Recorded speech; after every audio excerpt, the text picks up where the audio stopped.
Welcome to the VUC. This is episode 424, Veiled Dependency. Find us on the web at VUC.me. Our thanks go out to Simwood.com. Simwood does wholesale telephony and managed services, and to OnSIP.com, longtime supporters of the VUC, hosted PBX. As always, thanks to David Frankel and ZipDX.com, amazing wideband and flexible conferencing bridge, and to Voxbone for those dial-ups in 48 world cities.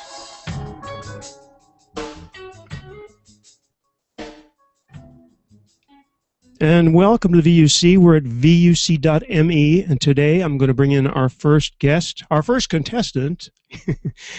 Mr. Abe Hayman's coming in from LCR Solutions. Abe, you just need to unmute yourself. I've done so. Hi. Perfect. Let's get right to it. So you and I had a little bit of labor-intensive testing, trying to get a demo working, but it's probably best if people just contact you. So let's just talk for a little while informally, as we usually do. Okay. I'd like to ask, first of all, where exactly you have come from as far as getting into telephony. Can you give us a little history of your own entry into this field at all? Sure. I worked for AT&T in Canada for a number of years, and then I by accident got into the wholesale business, and I've been slugging away at the wholesale business for about 17 years. And it's been a lot of fun, and it was time for a change, and I decided that I wanted to try something new and utilize the knowledge and experience that I've gained over the years. And it's been fun. Makes total sense. And even I know that LCR is least cost routing, but and that's about all I know. I know what it is and I know why it is. Let's ask first who exactly your services are aimed at. Who needs to talk to you exactly? Probably small to mid-sized companies. A lot of the bigger companies have LCRs. People who have fancy switches do have LCRs, but they fall short of a lot of the features that we provide. And so basically anyone could talk to us, and we can help a lot of people. And the first thing to know is, how do they contact you? Now, I found a page on the web. I don't know if there's an LCR Solutions site. There is a page with some contact information, but is there a URL you can give us? Sure. I'm batting flies. I'm sorry for those of you watching. It's lcrsolutions.ca. Oh, of course, you're in Canada, and that makes sense. That's right. I'm in Canada, in the cold country. In the cold country. We'll try to bring that page up in a second. Can you explain a little bit now about what you actually do? And this is a little bit harder to explain with no visual, but I count on you to at least introduce the topic, and after we'll drag it out of you. What's the basic scenario here? The basic scenario is that customers would send all their rate sheets over to us, and we would manipulate them and send them back a full report, first of all, on routing. One of the most interesting things we do is we offer an average cost routing, which is a lot more intelligent than least cost routing, because a lot of times, or most times in this business, your cheapest guy will go down. So automatically you're stuck with sending out rate addendums and switching around different carriers. You can start losing money unless you're quick on the trigger. So we do an average cost routing, which we take the first three vendors in a line, first, second, and third in costing. We average your cost, and we put a margin on of your choice. We produce a price list that you send out to all your clients. We also produce a variable price list, which will give you various margins from, let's say, 10% average down to 4%, and you can close your sale right on the spot, because you know at that point when you're talking to a customer what you've paid for it, what your cost is, and how low you can go in your price to still maintain a margin. One of the most unique things we offer is the ability to tell you which of your vendors you can sell back to the same routes they're offering you by code. It's a completely code-based system. So the names of the countries, I don't care if it's called chocolate, as long as it's got a code on it, we'll match it up to your best deal. We'll tell you who you sell back to. We also do something very unique. We offer a target list analysis that, as far as I know, no one else does that. So there you go. We do this for international clients or USA clients. We can do up to, I think, 50 or 60 vendors, which is quite a bit. Okay, I'm just dealing with a few things like inviting other people in. Michael mentioned that he might be able to do something to bring up an Excel file, but in fact, the Excel file has to come through you, right, in order to show us that. Yes. So, and you can't. It's not recognizing. No, it doesn't come up in the box at all. Okay, so we can't do anything with that. Frankly, having seen the Excel file, it may mean something to people who are really in this space, but it wasn't that significant to me. What else are we missing? No, it's true. I mean, I'm not in the business, so to me, it was like looking at Oh, for sure. I used to watch a show on HBO called Lucky, which was about horse racing. Okay. With Dustin Hoffman, and I don't know anything about horse racing, and I didn't understand one word of the show the entire time, and then it died. So, as far as LCR and horse racing are two things I know nothing about. There are a couple of people online who probably know something. If you're on ZipDX and you're listening and you have questions, you know that you want to do a *6 to unmute yourself. If you Hey, Randy, this is Bob. Yeah, I was going to say, if you've already done that, Bob Bowles, please join in and ask your questions or make your comments. Hey, sure. Now, I think I understand that. So I actually have, say, 5 vendors. Actually, I do have 5 vendors for US 48. And I would feed you their rate tables, and you would give me back your magic processing on my rate tables. Is that what I'm? Absolutely. I would do an average costing of your first 3 vendors. And I'd give you back a full price list to send out to other people, and it's totally by MPA and XX.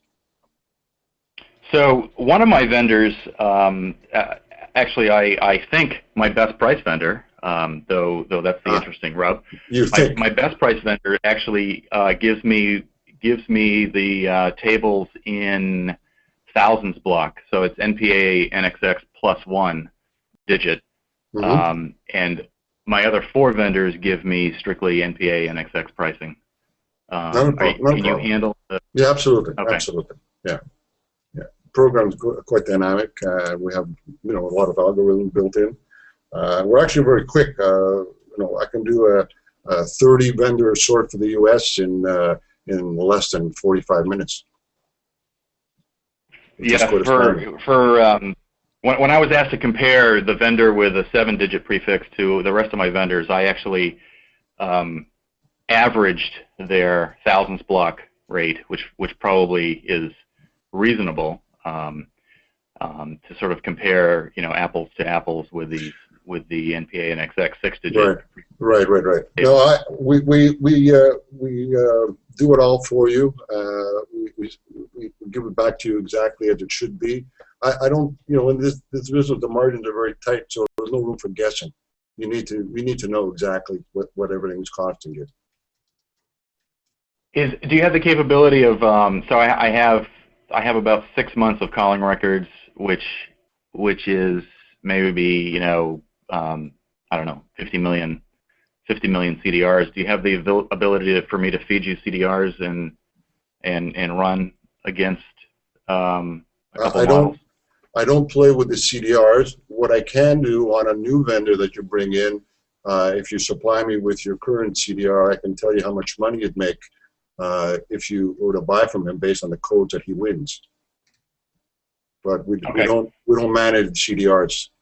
We're neutral. We don't get involved in switching. We don't get involved in touching anybody's equipment. We feed you the information that you need to do business. Great. Sounds good. I've spent hours with Perl and Postgres trying to do what you do, and it's certainly helpful to have something. And I'm doing it. Comparing 2 vendors gets more complicated once I have 5 or 6 vendors, especially for US 48. Well, a full NPA and XX list is about 175,000 codes. So if you were to use me, then you can go out and get a lot more vendors and make yourself a lot more competitive. Make a lot more money with it. Right. That's the beauty of it. Great, thank you. That was very helpful. Thank you. Pleasure. Okay, anybody else on ZipDX or on the Hangout for that matter have any questions or comments? I was talking to Derek a few minutes ago from Counterpath, and he didn't know the answer to this, but does somebody remember how you used to be able to call a macro from Asterisk? You know who would know this? Is Brian, BKW. There was one of the ITSPs had a macro that you called, and it would return, before you made the call, it would return the cost. So you did your LCR that way. Let's see if I should. Yeah, that just sounds like a curl lookup. You just That's all it was. But I mean, in other words, you interrogated that particular. Say, I think I'm representative of the population when I say I had like 6 different ITSPs, 6 different trunk providers. So some of them were good for the States, some of them were good for Europe, and so on. So you just threw this out there, and it would tell you it was, say, 4 cents a minute. Remember those days? 4 cents a minute? Really? 4 cents a minute? Seriously? And, then you would either go with that. I think it might have been TelIX, but I'm not positive. Anyway, if anybody remembers that, type it into IRC. Yeah. It is really, obviously, it's really easy to do in Perl. Mm-hmm. And so what we've done, well, Perl is sort of my hammer and all the world is a nail, obviously, but I guess you could do it in C pretty easily. But similar thing, and so we've taken, we sort of came up with our own version in-house of what we think our rate is, though we really don't, we're not as accurate, I think, as our guest here. But and then we just do we do a longest match lookup before we place a call to estimate the cost and whatnot. Well, we make it really easy for you. A lot of time is spent preparing the sales process. So once we figured out who is the best guy for you to buy from, we also provide you with a price list, which you now have to create manually, right? We do, yeah. We absolutely You would see. It takes a lot of time. Manually, I consider writing Perl scripts for individual actions to be manual. Yes. Well, we do that all for you, very, very quickly, actually, very quickly, very. Do you have any? Do you have any consideration for actually generating LCR rules from your results? I don't understand the question. What do you mean by LCR rules?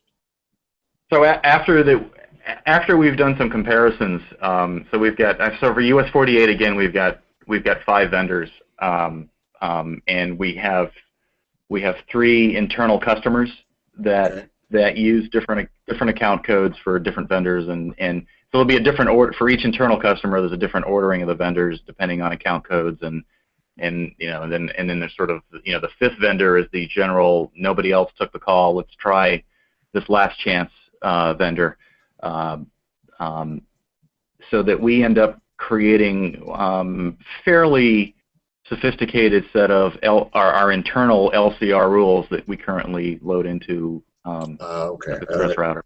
I understand what you're asking. It's kind of like a firewall tool that generates firewall rules for you. It might be, if you don't do it, it might be of interest to do something as a feature for your product where we're given, I give you my 5 vendors. I tell you for this internal for this project, here's the order of vendors we prefer, and you do the final adjustments based on cost. But why are you preferring a particular vendor over another? Is there a reason? It's it's actually contractual. It's contractual items. So internally. So we have a customer that is paying one particular vendor directly and whatnot. So it's we have pricing. So we have different pricing from different vendors for different internal customers. Interesting. Well, we really look at it as a global picture. We take all of your vendors together, and we tell you from your 5 or 10 or 20 vendors who you should be buying from based on price. Right. No, and in my case, we might look like 3 customers, right, with 3 sets of 5 vendors, for example. So that's not a problem. Very cute. it can be done. I mean, we just have to do it differently for you. But you know, the program is written to work a certain way for the wholesalers. If you need anything specific done, we could certainly look at it. Is what you were thinking of, Bob, is it a way of sort of pulling some of this information to be more local once you've got some history in making the queries? Yeah, I mean, it's looking at if I were to really take the pricing that I get from a vendor who's giving me, you know, NPA NXX plus one more digit, you know, the thousands block pricing. There are cases where I want my LCR table could be as big as that list. So my LCR table could be 170,000 entries of LCR rules for you know, if I had a set of, actually it could be even more than that, right? If I actually created a four or five vendor rule for a thousands block, I would have a pretty complex LCR table, and I've actually shied away from really complex LCR tables because they're going to be error prone.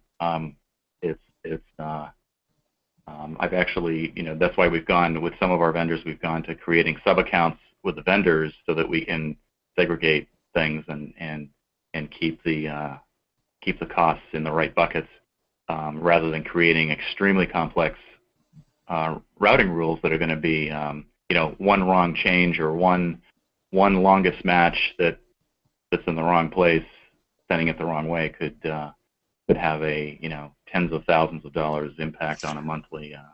I think what you're trying to do is much more an internal process. What I give you is the building blocks for that. Right. Oh, absolutely. Yes, absolutely correct.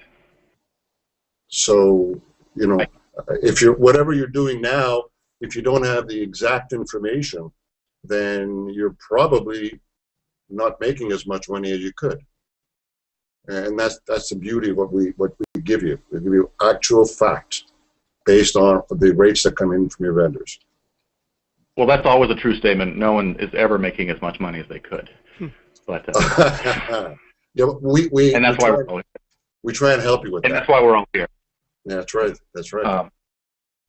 But some, you know, you're providing an answer to a fairly complex comparison of a lot of data, and so in my mind that would naturally lend itself to provide, if not you know, as part of that output, or certainly a price list. Maybe your price list includes the best vendor, right, for each price. And that might be enough for me to automate. Well, we give you the first, second, and third, and fourth and fifth, and as many vendors as come in as is offered to you by code. So if you've got, let's say, 20 or 30 vendors on the NPNXX list, we'll show you your first, second, third, all the way up to whatever number of vendors have been sent to me. And okay. I can tell you your seventh best vendor on any particular code. Where can you find that information? That sounds great. So it sounds like a little bit of scripting after that, and I could actually generate. Absolutely. Yeah, absolutely. Yeah. Absolutely. Yeah, I could generate it. I could generate a highly complex, but maybe not error prone, since I'm not manually editing the table itself. But I'm taking your results and scripting them to generate the rules, and then loading those rules into our actual LCR process. I can actually take a look at what it is you're trying to accomplish on your side. If it's not overly complicated, I can get my programmer to possibly write a little script to help you out. I can't promise you, but you've answered the question. That you, for each route code, so for 978.381.1, you're going to tell me in order my 5 vendors in preference order. Yes. That's enough there, right? That's easy to script. At that point, it's easy to script because it's almost just string substitution tricks. And again, you know, take out the Perl hammer, and it's, you know, it's an hour's work to have that push out the syntax based on that data, push out the syntax that would be loaded into our SIP Express router LCR table. Okay, okay. You're doing a lot more complicated routing than most wholesalers. So, but I understand what you're doing. Yeah. Well, you want me to make the most money. You want me to make the most money I possibly can, right? And that's 100%. And that's from a right, and that's the rub on this. A lot of these providers are their secret sauce is vastly more complex actual LCR routing to extract the maximum amount of cost on a product that's racing to free. Agreed. So. Agreed. Except for international, of course. International is a much smaller list, and a lot more entertaining. So. Well, we do both. I do both. Okay. Any other? Thanks, Bob. Appreciate that, especially with my lack of impetus in all this. I have a question, but let's just make sure that no one else who knows what they're talking about has any questions for Abe before I pose my ignorant one. Anyone else? ZipDX, yeah. Tim? I've got a question. I'm curious about whether you do the opposite of least cost, which is a kind of flag to say this call is going to be really expensive, so you don't want to make it at all. So a very expensive call might go to a don't route provider or something. No. Toll fraud, you think? No, we don't do that. What we do is we tell you who you should be buying from, what your average or least cost routing is per code, any country by vendor. So we bring it down by country, by code, by cost, per code, right across the world, all the codes involved. We don't tell you who you should be routing to. We tell you what your costs are. Those decisions have to be made by you. Okay. But right. So I could set an upper limit on it and make that decision myself. You must. You must. I can't be involved in everyone's business. I can only guide you with the actual information that's coming in from all of your vendors. For international, one of the key things is I tell you which of your vendors you can sell back to. That's an amazing thing. That's like leaving money on the table every time you get a rate listing from your customer, from your vendor. It's leaving money on the table. I tell you based on whatever margin you'd like to sell back to, 5%, 7%, 2%, whatever it is. I'll tell you exactly what code you can sell back to through any of your vendors. Tim, is that it? Yeah, thanks. That's great. Okay, thanks. It's a very interesting question, and it makes me want to ask another thing related to that, which is, wouldn't it be great? Abe, this is a trick question because I know it won't happen, but what I would like to see is where you can say not what is the cheapest route, but what is the best route, what's working best. And I guess each person would have to, at their installation, their connection, have to keep records of that. So I just wanted to say that in passing. The only way that can ever be answered is on an individual basis, right. Looking at your ASR and PDDs. I can't speak to that. Right. No, I know. I was just saying that in passing. However, I do have a question I think you could answer, which is, this is really a general question too, what are the most expensive places to call? Because you guys do average, so on average, what are the most expensive places on Earth that you can call? Probably the satellites. Well, let's exclude satellites, because obviously that's one thing. I'm going to make a quick guess and say something like Vietnam. But what are the most expensive routes then? Are they Arabic countries? Are they Africa? What is it? Average, right? Zimbabwe would be fairly high. Cuba would be pretty high. Surprise. Well, Cuba's come down a lot, but they're still up anywhere from 45 to 65 cents a minute. India? No, Cuba. Cuba. No, I mean, is India expensive? Very, very inexpensive. And the other thing about the expense of a call is, in a way, all calls are international, or all calls are not international, depending on how you look at it. But here we are on this humongous network, the internet, So in a sense, the only the notion of international is the same notion that there is of lines on a map, right? I mean, what does that mean? It's all packets going through a bunch of stuff, so it's True. basically regulation, right? True.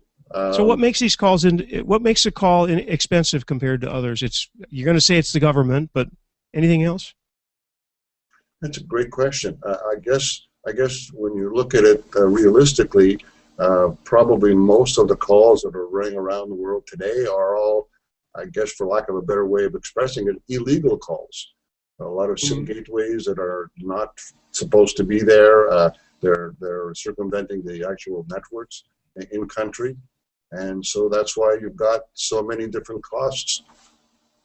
Termination. Michael Graves is saying termination into a government telco, which is certainly right. He asked about Mexico as well. It's just a quick comment to my very good friend of mine that goes down to Mexico very often, and he brought a VPN router down there so he can access whatever. Anyway, long story short is that apparently Mexico is still a very expensive place to make calls. Very inexpensive. To the U.S. Inexpensive? Very inexpensive. The only thing, Carlos Slim is a brilliant man. He's the only one that's been able to, what does that say? I can't read that. The only one that's been able to maintain your billing increments of 60/60. Quite brilliant. Okay. Monopolists tend to be more expensive, don't they? Yeah, absolutely. Well, absolutely. And in Mexico, our cost for cell termination is 2 or 3 times that of landline termination. That's quite normal, yeah. That's also normal in the UK, though. Absolutely.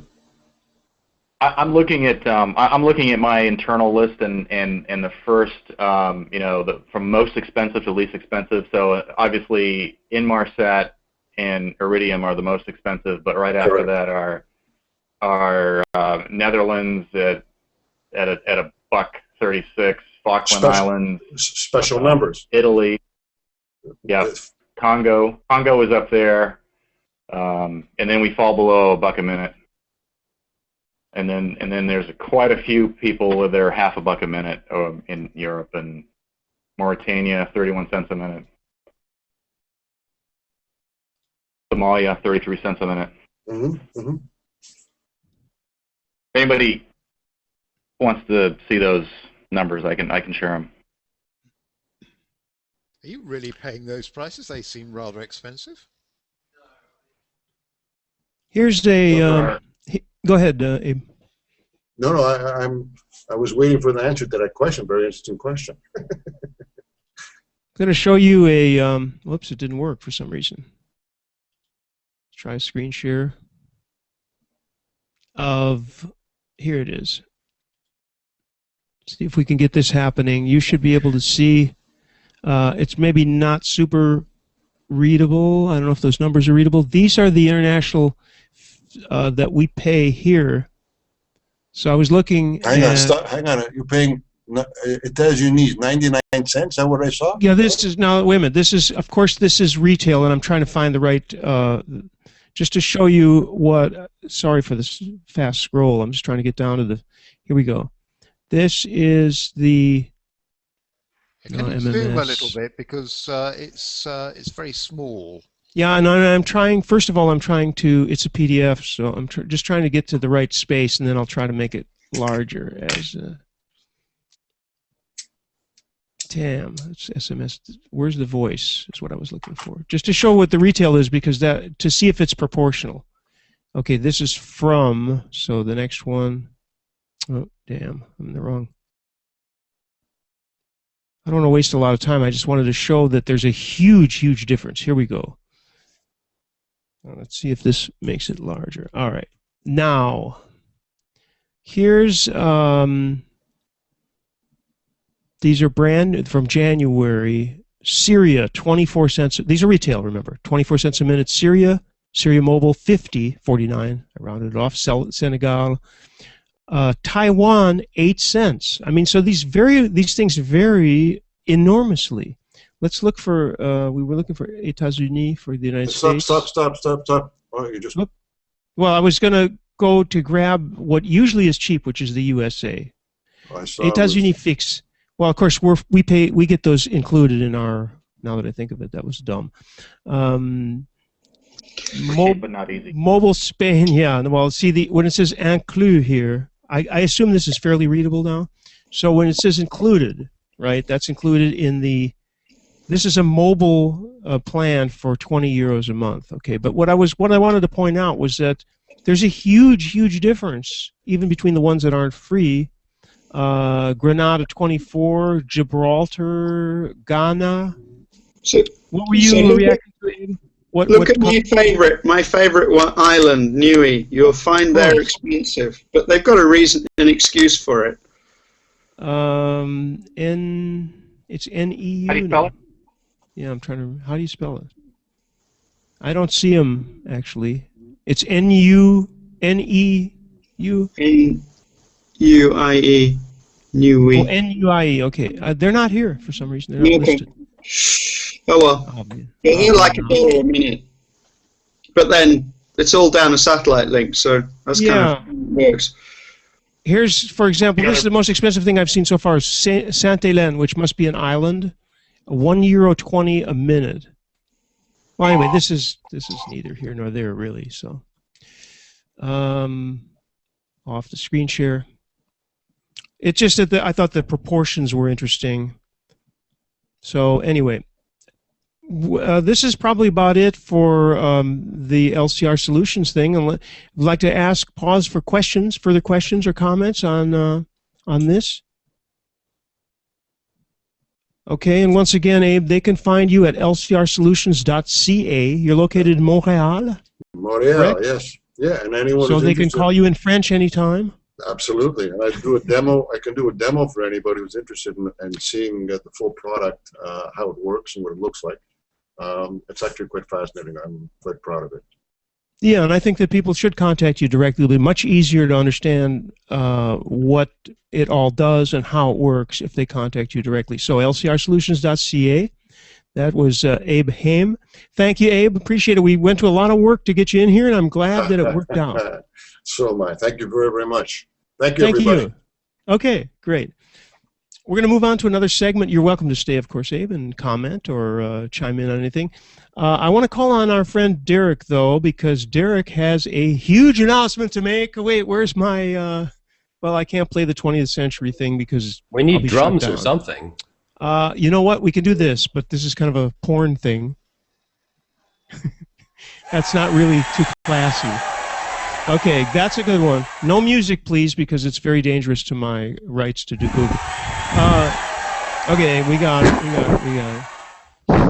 We got it. Unless, you know, there's any further. Okay, so, Derek, interesting blast from the past, right? Yeah. As many of you people that have been around for a while know, Counterpath really got its start or foothold with the release of XLite. It became kind of a universal testing tool for a lot of people. A lot of people found it perfectly adequate to use as their SIP client. And what kind of happened over the past few years is I think we tried to make XLite into something different, and I don't think that was particularly successful. It wound up being a product that was unlike any of our other products, and it didn't really represent what Counterpath was capable of or was doing at present. So what we're going to be announcing more than likely next week is a rebirth of sorts of XLite, where it will in fact be what Bria is for the retail market. It will be a free version of that. It will have obvious limitations, but you'll be able to see what our retail product looks like and works like, and you can expect similar results. There won't be any limitations with respect to time, other than that I think once a year we'll be producing an update. So other than that, it's free for use. And you and I tested it. It works. It even does video, which I was surprised to note. Yeah, it comes with wideband 722, and we're offering 263 video with it. Of course, if you move to Bria, you could go up to 264 in VP8. XLite, how long has XLite done video, actually? I'm trying to remember back. You and I were joking around, and as I said, Counterpath, well, you guys have been doing this for 10 years now, so you must know what you're doing. And the first version of XLite, many of us got it with Free World Dial-Up or something like that. James, nod your head. Was that your first experience? That's when I first had it, and then I actually, in a previous existence, went and bought, I don't know, a license for 90,000 copies, branded copies of XLite, and it did good service. It was great in its day. Yeah. You know, obviously, a lot of things have progressed since the original version, or the version that looked like iBeam. So now, like I say, it's pretty much in line with Bria.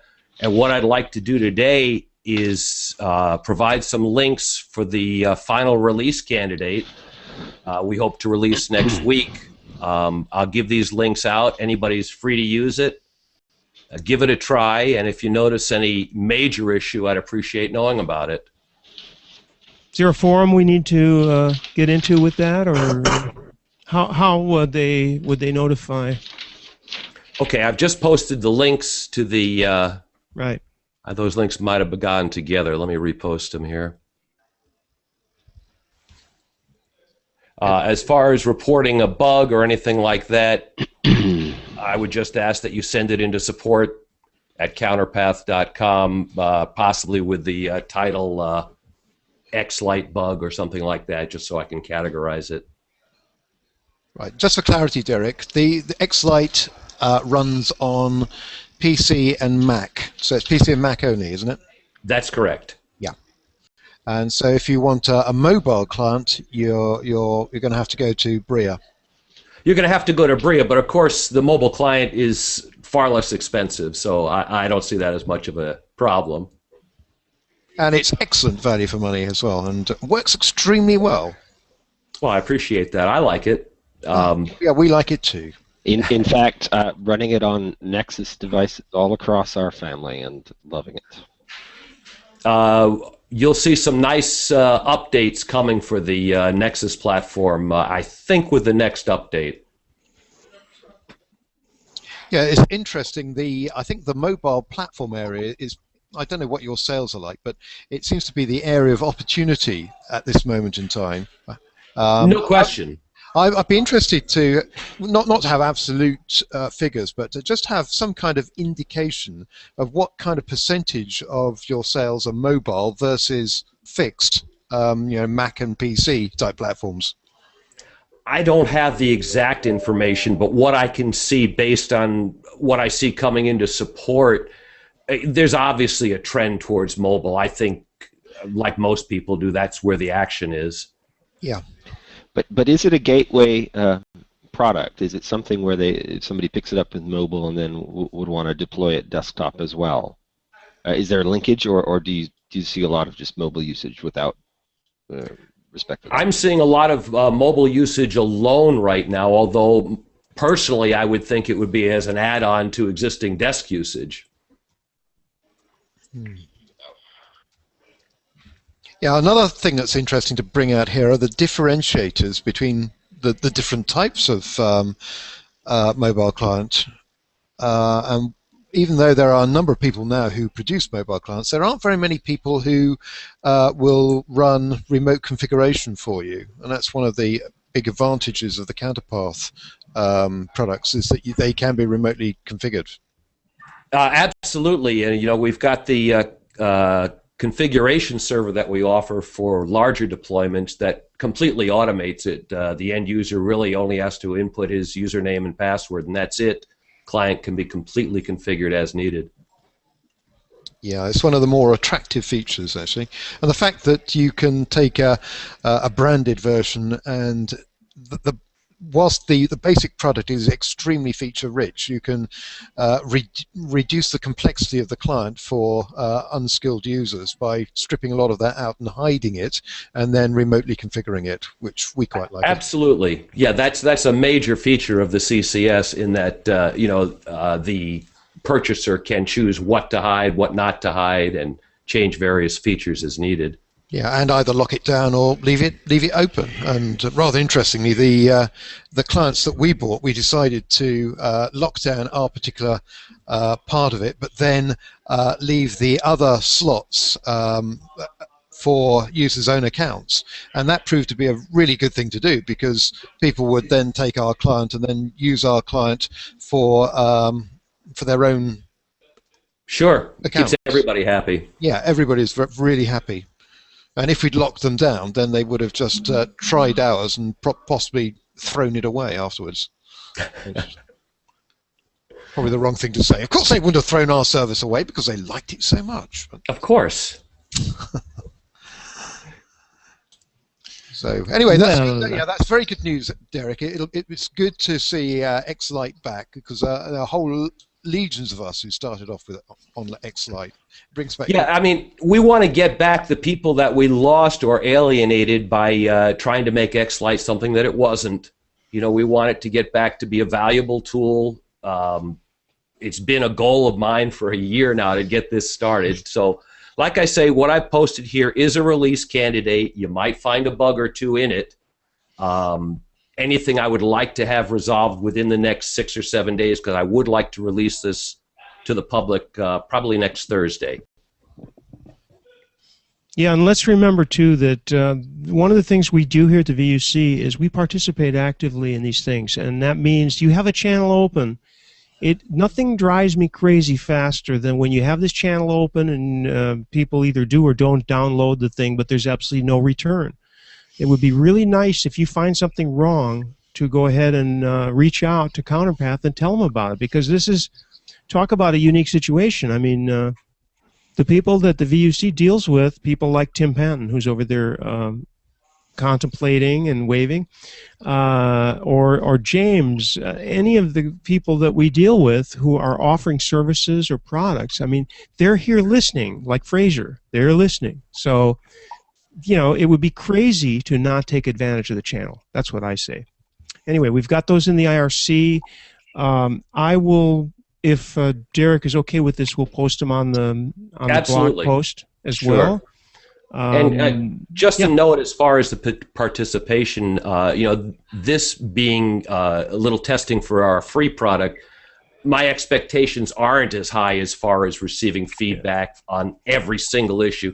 I'm more interested in, you know, if you see anything major wrong, let me know about it.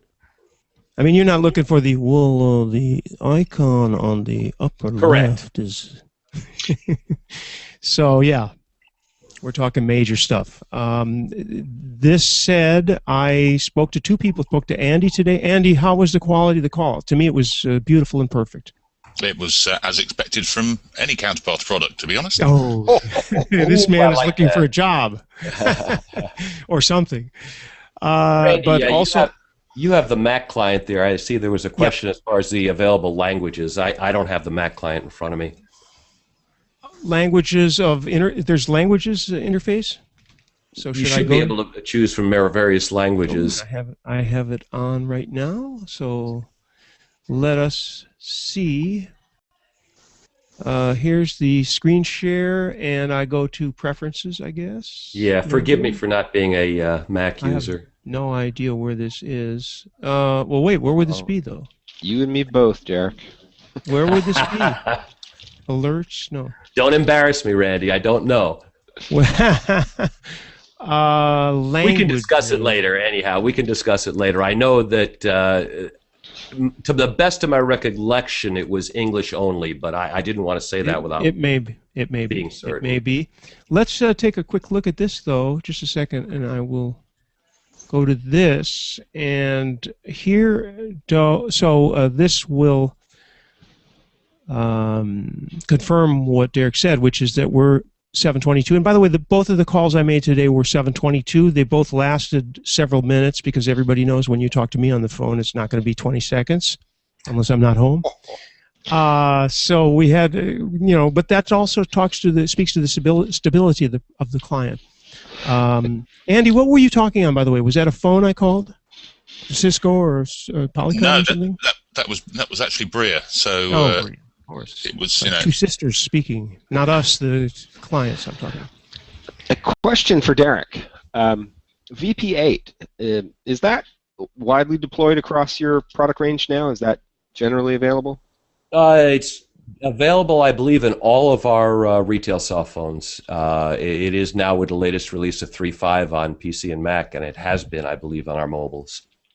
And do you, how does that, might be a unwarranted question, I guess, but how does that compare to H.264 in terms of load on a client or this sort of thing? From what I've been seeing, and this is certainly not an official or scientific thing, I found the load to be no problem. It looked like it was actually a little bit lower, and I kind of like the performance better of VP8. That could be the particular implementation of 264 that we have versus the VP8 implementation, but I've been very happy with the VP8. Right, and that's presuming that there isn't necessarily any hardware acceleration for VP8 in a lot of clients at this point. So, excellent. Okay, is Jay Carpenter on the call? I tried to invite him to the Hangout, but maybe he couldn't make it. Jay, are you listening on? Randy, yeah, I'm on ZipDX. Okay, well, you wanted to say something about with regard to WebRTC. Go ahead. I thought maybe you'd get on the Hangout, but what is this? Sure, thanks, Randy. Sure.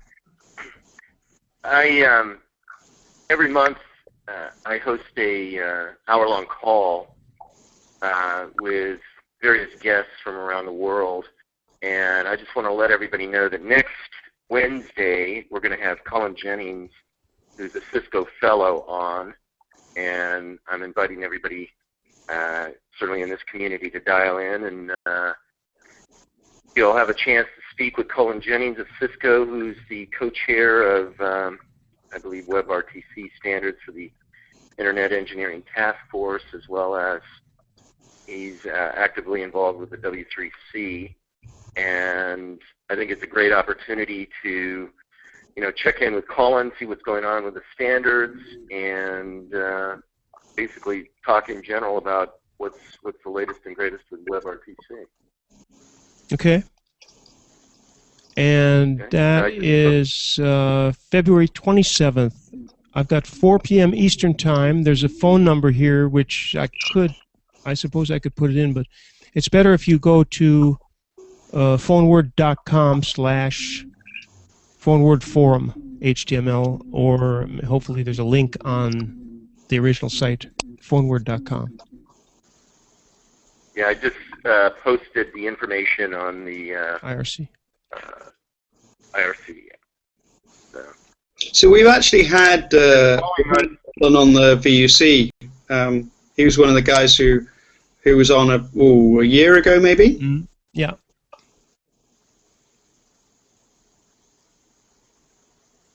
Yeah, Colin's been active in a number of areas that I think are very interesting over the years for Cisco.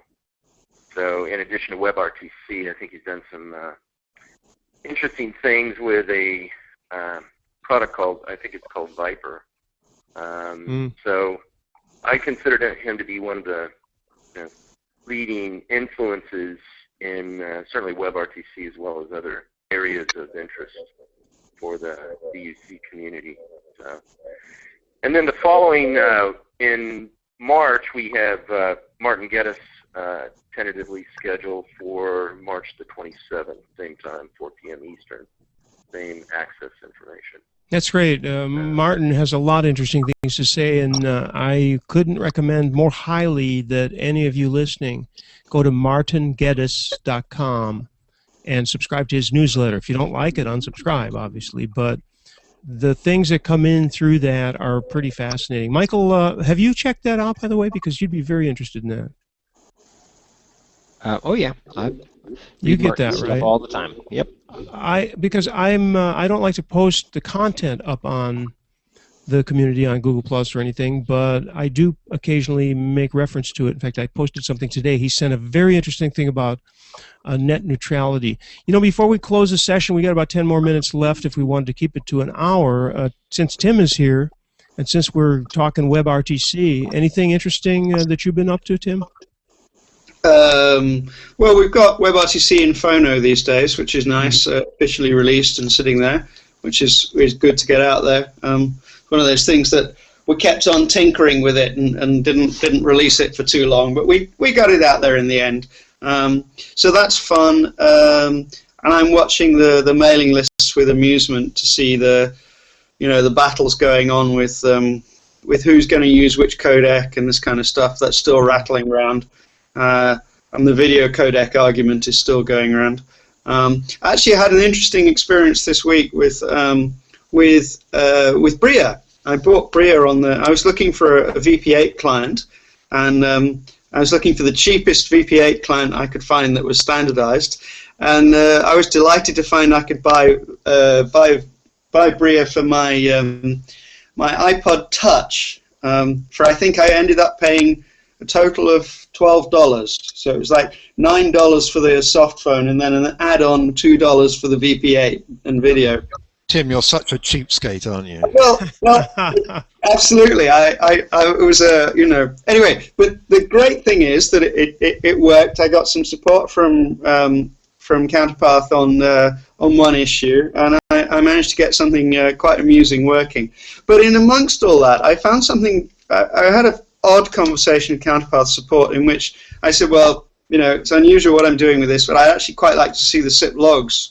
And they said, oh, we can't give you those. We can't give you the SIP logs from your own device, which I thought was a slightly strange view. So my device compressed them and emailed them to Counterpath, and they sent me a description of what the problem was, but wouldn't send me the log files back, which is some policy decision, I guess. But I was a little bit kind of, what could be in there? But so I'm kind of curious to know. But I'm sure it's a privacy policy thing rather than anything really secret. You could have Wiresharked them, right? If it was over Wi-Fi anyway. Or even better, Cloud Shark them.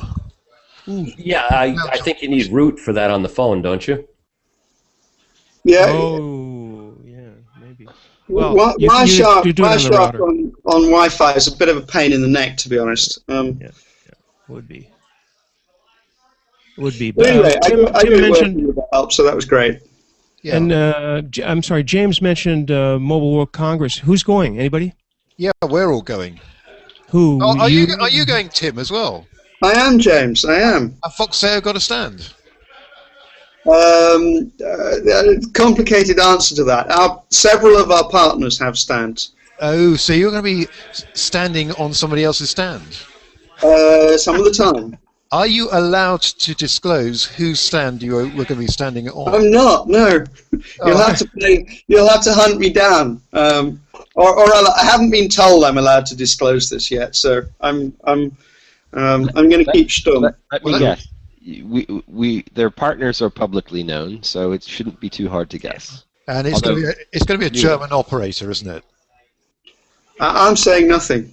Okay. NDA. Good game, isn't it? Hunt the Tim. Yeah. It's the Where's Waldo of the Mobile World Conference. So actually, here's the thing. There's a beer for the. Sorry. So there's a beer for the first person who finds me at Mobile World Congress on a stand, not just like in a bar. That's too easy. Yeah. Right. Well, they're clearly going to get good value for money out of you. Meanwhile, I'm going to be probably embedded, doing back-to-back demonstrations of what we're launching. As is Counterpath. Let's hear the. Well, we're launching TruePhone Plus, which is the combined GSM VoIP play that TruePhone are just pushing out. That means that you can make and receive your calls, send and receive your SMSs wherever you are, either on a mobile network or over Wi-Fi or over wired internet, whatever you want to do. It gives you a certain amount of flexibility. So you can go to places where you don't have very good mobile coverage, and you can still do all your mobile stuff, and also save a whole load of money at the same time. So that's TruePhone Plus in a nutshell. Anyone not going to MWC? Dan Lane has posted a link in IRC that I can't read. It would be way too much trouble. Oh, yes. No, it's easy. is.gd/not at MWC. Oh yeah, that's Dan's little event for everybody who's not Don't going minimize. to MWC, but those that are very clever are going to go to MWC, then go and leap on a plane and go jetting back to London, so they can go to. Isn't that like off of the festival at in Edinburgh? Possibly. Off the festival, you know, you got the festival at Edinburgh, and then you have the off. What's that called? Fringe. The Fringe. So Dan Lane is doing the Fringe, the VoIP Fringe. Well, no, there's even a Fringe at MWC. So people like TechCrunch have Fringe events at MWC. Although actually this year maybe it's not a Fringe event. I think they're actually getting sponsored by an official. You're right. Yeah, there's a whole calendar of events run by people like the wonderful, the wondrous Helen Keegan, the Queen of Mobile. Who, I love that. And it's definitely worth being nice to Helen, because you get on her party list, you go to wonderful things. So remember Helen. So James, I probably need to talk to you later with some tips about what I need to take with me and. Well, you clearly need to take a TruePhone SIM card with you, Tim. Yeah, right. Indeed. I'm hoping that one of the unspecified partners will help me with that. Hey, before we close, I want to close the session because we're coming up in an hour. But before we do, just a second, we've got somebody who came in. That would be Jay. I'm going to bring him in real quick, but he has about 20 seconds to be a part of it. Before we close, though, a bunch of us are going to be going to Camaillo World, right, James? Yes, I will be there. 15th to 17th, is that right? That sounds about right. Tim, you have to come to that, just so we can have a couple of beers or whatever. Where is it again? Berlin. In Berlin. Berlin. Oh, right. Okay. Now that's good, because I have to be in Germany that week anyway. So I think there is a good chance I can make that happen. Then we can play Hunt the Tim in Berlin too. James, once James latches onto something, he just loves it. I want to thank everybody. Thanks, Andy. Thanks, Derek, for the news from Counterpath. Thank you, James. We'll continue to hang out if anybody wants to. Thanks, Jay, for your announcement. Life has a still life. Michael Graves, myself, and Tim Panton. Thanks, everybody. We're going to end the broadcast, but of course the VUC continues as usual with the adults version. To the end. Find more at VUC.